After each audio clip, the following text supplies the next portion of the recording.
Divine grace, watch, enables a true believer to abhor that which is ungodly.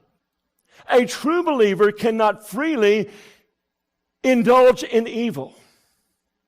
While he can sin, he cannot sin freely and habitually with joy. Why? Why is that? Because if he's saved, grace is still tutoring him, mentoring him, disciplining him. It is still exerting its influence upon his life. Walked one morning into a McDonald's to eat breakfast with Brother Paul. I walked up to the counter. I didn't know Paul very well at the time. But I'll never forget this. As we came to the counter and placed our order, the waitress, she put the tray down, and then she put a placemat or a tray mat on it. And I caught a glance of it. It was a female dance team that was very immodestly clad. And Paul saw it at a glance, and he picked it up and he turned it face down. As I noticed Paul's walk, I noticed that was consistent. It reflected discipline, that he was doing anything he could in the way of discretion, in the way of prudence, to make sure that nothing was left unchecked that would cause him to stumble.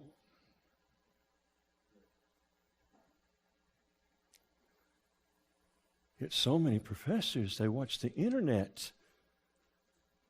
They play with vipers on the internet. They watch things on television that are unbecoming to holiness. And they wonder why God is not a reality. The desire to pursue godliness, friend, is found in grace's power to enable the true believer to shun evil. But listen, this is important now, listen carefully. What enhances this, though, the influence of it to live for righteousness, is when we take the initiative in faith to discipline ourselves to godliness. Once again, grace is resident. But what we do, we seem to enhance the effect, the dynamic, the influence of grace on our life when we,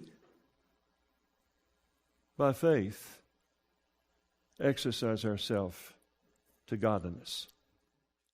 These excerpts were taken from Don Currin's full sermon, The Discipline of Grace, that is on Titus 2:11-13, in which he speaks of how the grace that saves is a grace that sustains and motivates the believer and teaches them to be godly in this present world.